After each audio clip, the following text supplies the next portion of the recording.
કપાયો છે, કોઈક નરાધમે કોઈક ગાયકની ઉપર એસિડ નાખ્યું છે તો જે રીતે એની ચામડી બળી ગઈ. હે ભગવાન, આ માણસની જાતને શું થયું છે? ધીમે ધીમે રાક્ષસ થતો અને કૃતજ્ઞતા તમને રાક્ષસ કરી નાખશે. સમાજ પ્રત્યે કૃતજ્ઞ ન બનો, પોતાના પરિવાર પ્રત્યે કૃતજ્ઞ ન બનો, પોતાના રાષ્ટ્ર પ્રત્યે કૃતજ્ઞ ન બનો, માનવતા પ્રત્યે કૃતજ્ઞ ન બનો.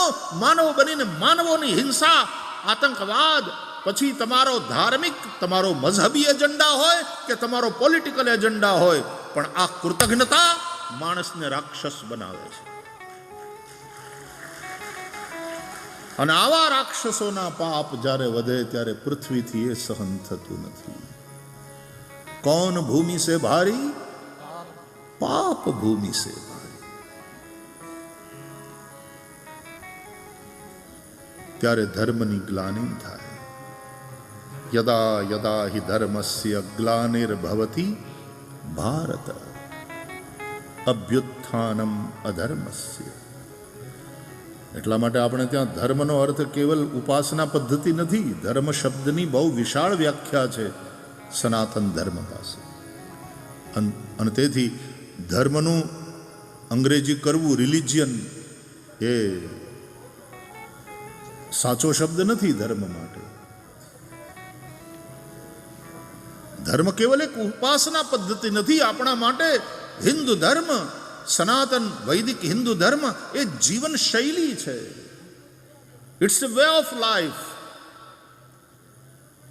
एक स्वस्थ जीवन शैली का नाम सनातन वैदिक हिंदू धर्म है.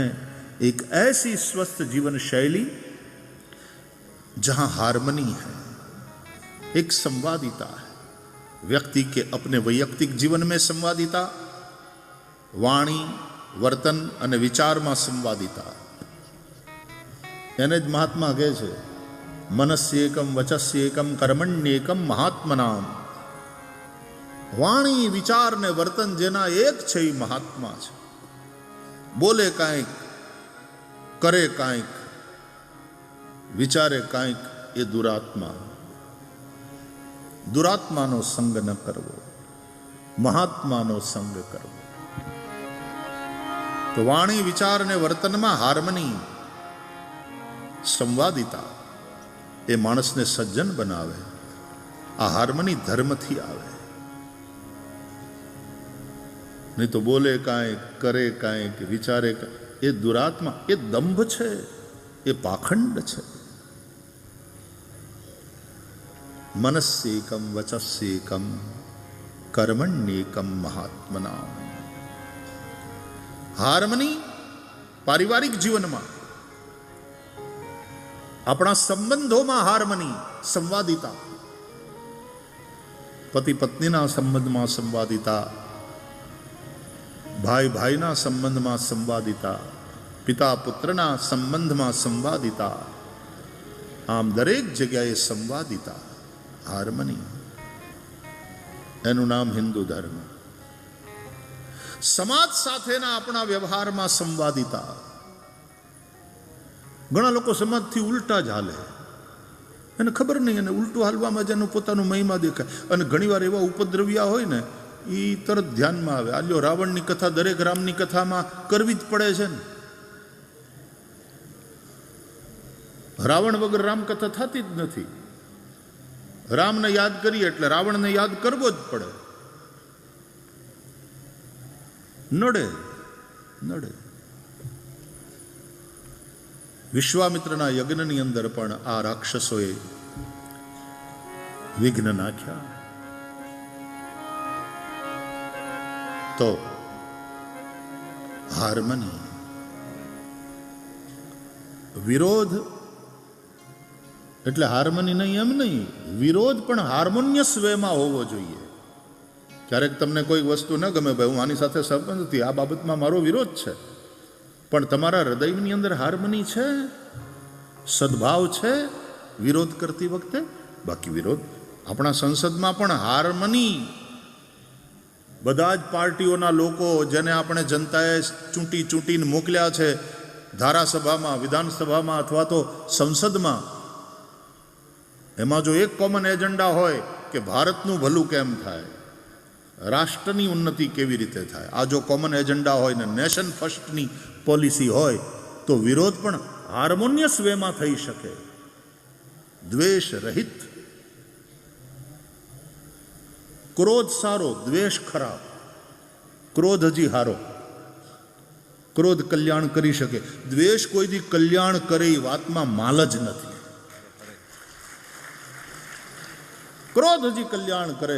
ગુરુનો ક્રોધ શિષ્ય ઉપર, શિષ્યના ભલા માટે. મા બાપનો ક્રોધ પોતાના સંતાન ઉપર, સંતાનના ભલા માટે. અરે ઇવન ભગવાન ક્રોધ કરે છે, નહીં તો એ શાંતાકારમ કહેવાય છે. આપણે સ્તુતિ કરીએ છીએ, શાંતાકારમ ભુજગશયનમ પદ્મનાભમ સુરેશમ શાંતમ શાશ્વતમ અપ્રમેય મનગમ નિર્વાણ શાંતિપ્રદમ. એવા ભગવાન પણ ક્રોધ કરે છે. કૃષ્ણ પરમાત્માએ ક્રોધ કર્યો, કાલી નાગને નાથ્યો, એને દંડ આપ્યો. તો કાલી નાગની પત્નીઓ ભાગવતમાં ભગવાનની સ્તુતિ કરે છે અને ત્યારે કહે છે, ક્રોધોપિ તે અનુગ્રહમેવ સંમતઃ. હે પ્રભુ, આપનો ક્રોધ પણ અનુગ્રહનો જ એક પ્રકાર છે. ગુરુનો ક્રોધ એ ગુરુની કૃપાનો જ એક પ્રકાર છે. માતા પિતાનો ક્રોધ સંતાનના ભલા માટે, એ માતા પિતાનો પ્રેમ જ, માતા પિતાની કૃપા જ બોલે છે. એટલે એવો ક્રોધ કલ્યાણકારી બની શકે, પણ દ્વેષ કોઈનું કલ્યાણ કરે એ વાતમાં માલ નહીં. દ્વેષ તો વિષ है, मारता. जहां प्रेम है वहां क्रोध हो सकता है, लेकिन जहां द्वेष है, द्वेष तो विष है, प्रेम अमृत है. એટલે દ્વેષ નહીં. પ્રેમ અને દ્વેષ બંને અઢી અક્ષરના જ શબ્દ છે, પણ એક અમૃત છે અને એક વિષ છે. એક જીવન આપે છે અને દેશ તો એવી વસ્તુ છે કે બળે ને બાળે. દ્વેષ ખરાબ. એટલે હાર્મની છે, સંબંધોમાં હાર્મની છે. અત્યારે ક્યાંક પરણીને પછી ઓલા એ છોકરીને કટકા કરી અને ફ્રીજમાં મૂકી દે છે, અને ક્યાંક ઓલી છોકરી બીજા કોક પ્રેમીની હારે મળીને પોતાના ધણીને મારી નાખીને ઓલા હું ડ્રમમાં સિમેન્ટ નાખીને એની અંદર. ये क्या है? इंसान किस तरह का राक्षस हो रहा है? ધર્મના અભાવમાં. હું ધર્મના અભાવમાં કહું છું. જે ધર્મ અમૃત છે, જે ધર્મ. ગઈકાલે પણ થોડી ચર્ચા કરી હતી કે બધા જ પ્રકારની બેવકૂફીઓમાં ધાર્મિક બેવકૂફી સૌથી વધારે ખતરનાક છે. ધર્મને સમજવામાં જ્યારે માણસ ભૂલ કરે ત્યારે બહુ નુકસાન કરે છે. નહીં તો ધર્મ સમાધાન છે, પણ कट्टरता धर्म ने समस्या बनावी दे છે.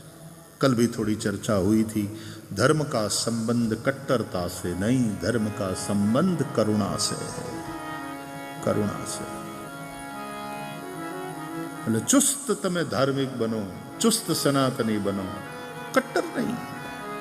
જ્યાં કટ્ટરતા છે ત્યાં કઠોરતા છે, અને કઠોરતા તોડી નાખશે. કઠોરતા કોકને મારે ખરી, કોકને વાગે ખરી, પણ એક સમયે કઠોરતા પોતે સમાપ્ત થાય. सनातन धर्म टक्यो છે. सबसे वैसे पुरातन क्या कहना उसको, ये भी सही शब्द नहीं है, क्योंकि सही शब्द ही है सनातन. क्योंकि ये पुरातन भी नहीं है, ये नूतन भी नहीं है, ये बहती नदी की भांति है. ये सनातन है, इटर्नल. અને તેથી આ ધર્મ હતો, આ ધર્મ ટક્યો છે અને આ ધર્મ ટકશે. એનું કારણ એના મૂલ્યો, એની ઉદારતા, એની સહિષ્ણુતા. કટ્ટરતા નહીં, પણ કરુણા, દયા ધર્મ કા મૂલ હૈ. પ્રાણી માત્ર પ્રત્યેની દયા. ગઈકાલે આપણે થોડી ચર્ચા કરી હતી કે ભાગવતના આ ત્રણ જ સંદેશ મુખ્ય છે. માણસનો વ્યવહાર બીજા માણસો સાથે કેવો હોવો જોઈએ, માણસનો વ્યવહાર मनुष्येतर जो जीव सृष्टि है उसके साथ कैसा होना चाहिए और मनुष्यों का व्यवहार प्रकृति के साथ कैसा होना चाहिए. ભાગવત આ 3 સંદેશ આપે અને એટલા માટે ભાગવતનો આ સંદેશ આજે પણ સમીચીન છે. ઉલટાનો આજે તો વધારે પ્રાસંગિક છે, વધારે મહત્વનો છે. કારણ કે અત્યારે જે રીતે પર્યાવરણને લગતી સમસ્યાઓ ઊભી થઈ રહી છે, એક પ્રાકૃતિક સંતુલન ખોરવાઈ રહ્યું છે, ઋતુઓ બધી ડિસ્ટર્બ થઈ ગઈ. અમારે યજ્ઞ ઇત્યાદિ હોય, પૂજા ઇત્યાદિ હોય તો દેવતાઓને એવી પ્રાર્થના કરવામાં આવે, કાલે વર્ષતુ પર્જન્ય પૃથ્વી શસ્યશાલિની દેશોયમ ક્ષોભરહિત બ્રાહ્મણા સંતુ નિર્ભયા વા સજ્જના સંતુ નિર્ભયા काले वर्षतु पर्जन्य. समय पर वर्षा हो, पर्याप्त मात्रा में वर्षा हो और वो समय पर, नहीं तो मावठा कहेवाय. જો દિવાળી પછી આટલા દિવસ ગયા, અઠવાડિયું વહી ગયું, એ પછી જે પાછી જમાવટ થઈ, ચોમાહાને કેવું પડ્યું, તમે તો વયા ગયા હતા ને, એટલે જાણ મહેમાન ને કે ટ્રેન ચૂકી ગયો એટલે પાછા આવ્યા. તમે ચોમાહું પાછું આવ્યું, કેવી ચિક્કાર વર્ષા. એને કેટલું મોટું નુકસાન કર્યું ખેડૂતોનું. એ ધરતીનો છોરો, એ કિસાન આટલો પરસેવો પાડે અને પછી આવા માવઠા થાય, આ પ્રકારની વર્ષા થાય તો કેટલું મોટું નુકસાન થાય છે. એટલે એવું માગવામાં આવે દેવતાઓ પાસે, કાલે વર્ષતુ પર્જન્ય, समय पर वर्षा हो, पर्याप्त मात्रा में, सुनिश्चित मात्रा में समय पर वर्षा, पृथ्वी धन धान्य से समृद्ध हो, देश क्षोभ रहित हो और सज्जन निर्भय हो. સાચી વાત કહેવામાં એને કોઈની બીક ન હોય. બ્રાહ્મણા સંતુ નિર્ભયા, સજ્જના સંતુ નિર્ભયા, નિર્ભય હો.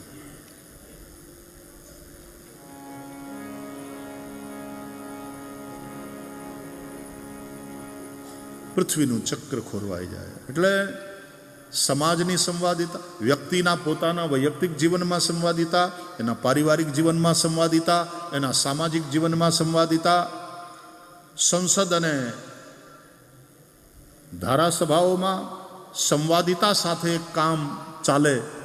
દેશની ઉન્નતિ માટે વિરોધ પક્ષ વિરોધ કરે, જરૂર વિરોધ કરે, એમાં દ્વેષ ન હોવો જોઈએ. કોઈને કોઈ સત્તાધારીઓને વિરોધ પક્ષના લોકો માટે, વિરોધ પક્ષના લોકોને સત્તાધારીઓ માટે દ્વેષ ન હોવો જોઈએ.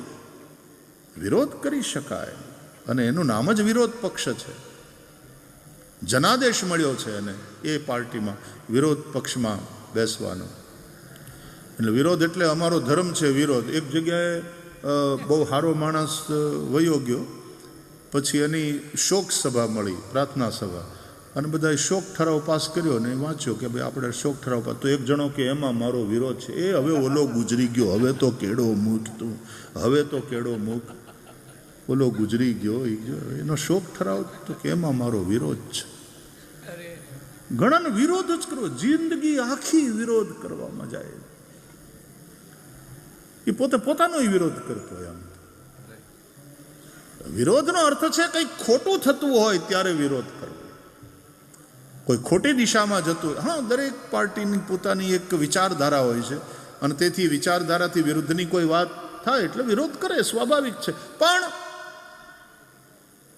દ્વેષ નહીં, એક સંવાદિતા. વિરોધ પણ સંવાદિતા પૂર્ણ હોય. પતિ પત્નીની વચ્ચે લડાઈ થાય પણ એ લડાઈ કેવી પ્રેમપૂર્ણ હોય છે.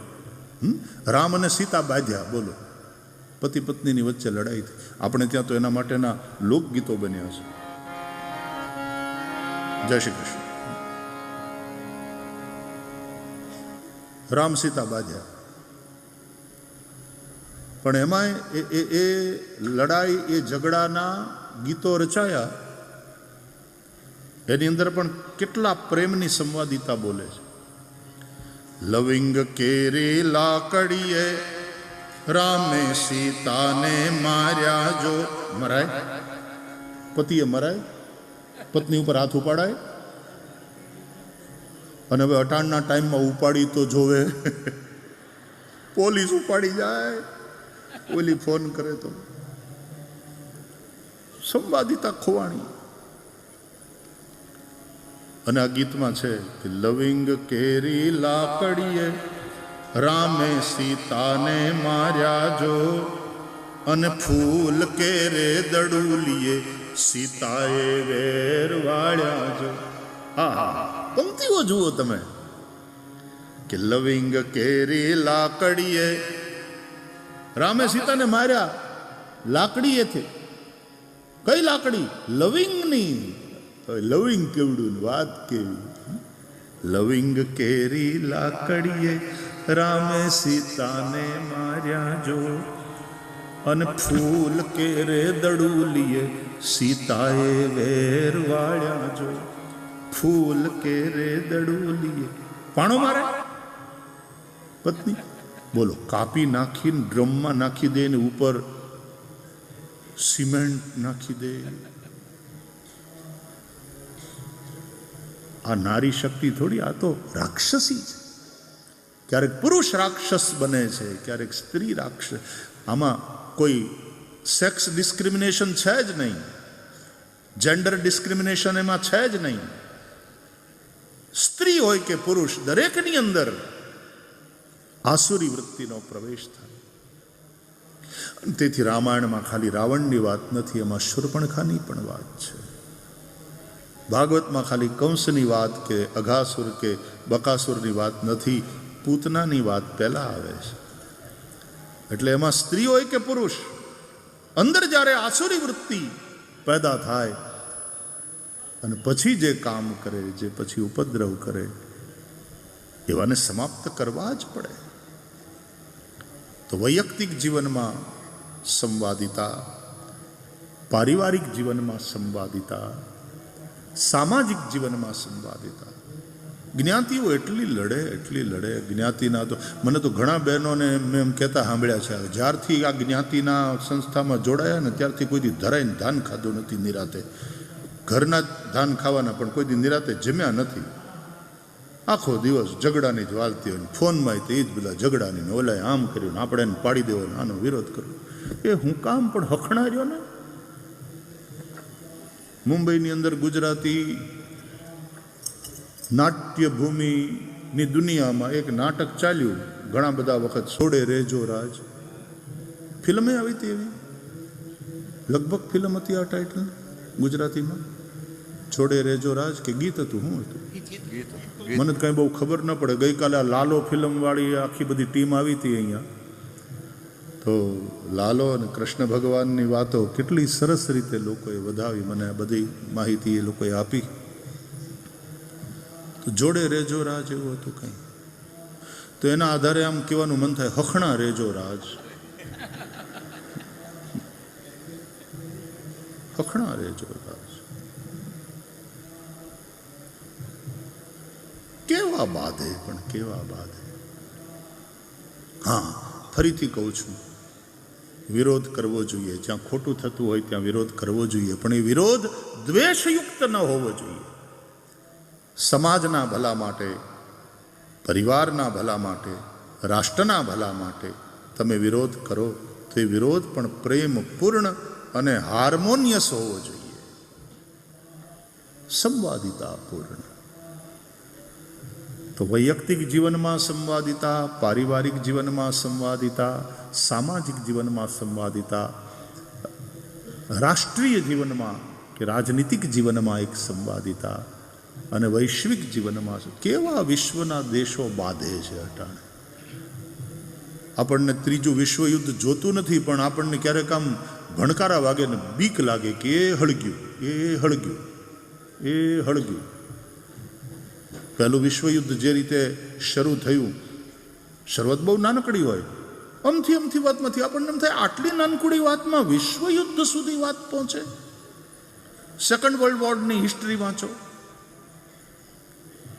અત્યારે દુનિયાના દેશો જે રીતે બાખડે છે અંદર અંદર, મનમાં આમ આશંકા રહ્યા કરે, ભગવાન એવું ન કરે, પણ નહીં તો એ હળગ્યું થર્ડ વર્લ્ડ વોર તરફ જાણે દુનિયા જતી. અને અર્થશાસ્ત્ર અને આર્થિક નીતિ કેવી થઈ ગઈ દેશોની, કોકનું ઘર હળગે, કોકનું ઘર બળે, એ બધા મરે, અને ત્યાં વિભીષિકા અને વિનાશ સર્જાય તો અમારા શસ્ત્રો વેચાય, તો અમારી વસ્તુઓ વેચાય, અમારો વેપાર હાલે, કોકનું નુકસાની તમારો નફો.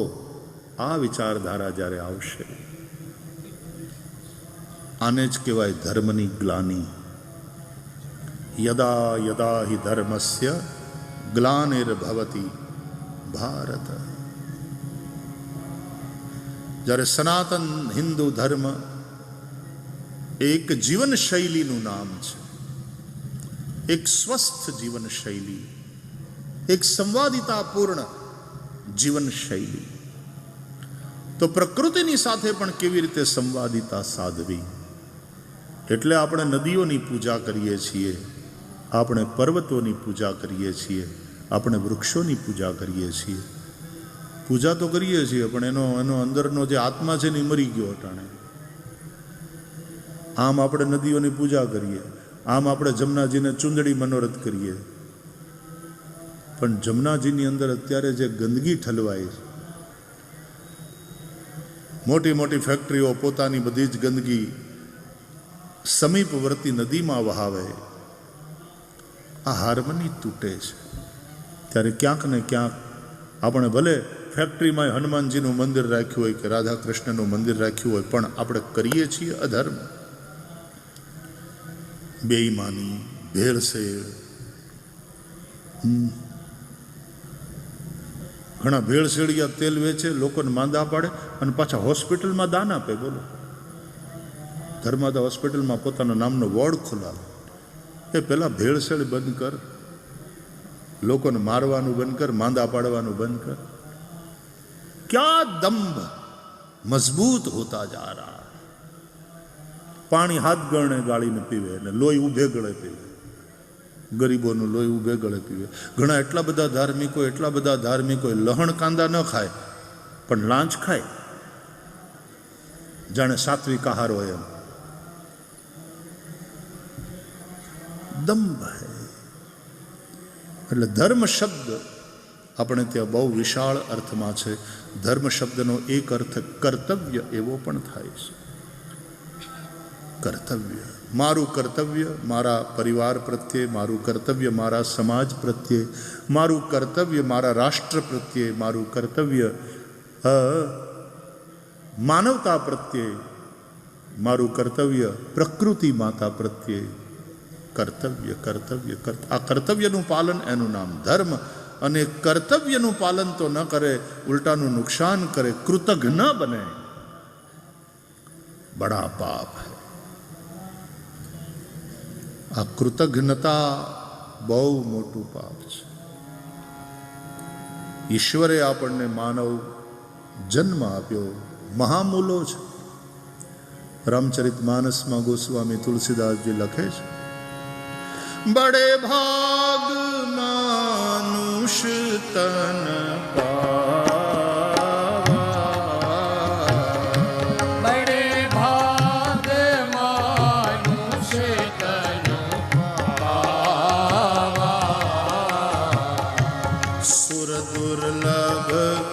सब ग्रंथ निगावा,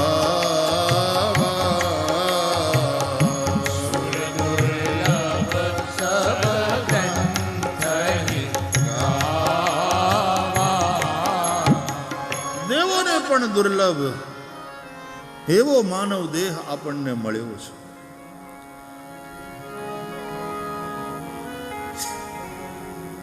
એ માનવ દેહનો ઉદ્દેશ્ય વિષય ભોગ નથી.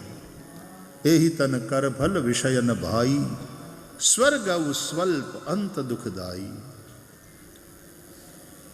વિષય ભોગ નથી આ માનવ શરીરનો ઉદ્દેશ્ય. શરીર માધ્યમ ખલુ ધર્મ સાધનમ. શરીર એટલા માટે મળ્યું છે કે આપણે ધર્મ, આ સાધન છે. ધર્માચરણ માટેનું સાધન છે. અને ફરીથી ધર્મ એટલે માત્ર ઉપાસના પદ્ધતિ નહીં, ધર્મ એટલે કર્તવ્ય, ધર્મ એટલે સ્વસ્થ જીવનશૈલી. અને એવા એ શરીરથી હાર્મની તૂટે એવું કંઈક કરવું, એવા એ શરીરથી કૃતજ્ઞતા કરવી પાપ છે. કૃતજ્ઞ બનો. ગઈકાલે આપણે ગીતા જયંતિ ઉજવી, ચર્ચા આપણે કરી. વૈશ્વિક ગ્રંથ છે, ભગવદ્ ગીતાનો જ શ્લોક છે. આપણે સૌ ગાઈએ, ચાલો એકવાર. બધાને ગીતા તો કંઠસ્થ નહીં હોય તો હૃદયસ્થ તો છે જ. ગાઈશું, સૌ ગાઓ. સહયજ્ઞ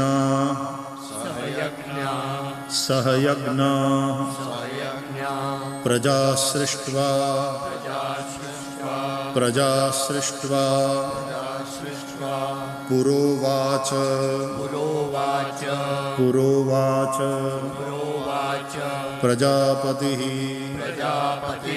પ્રજાપતિ અનેન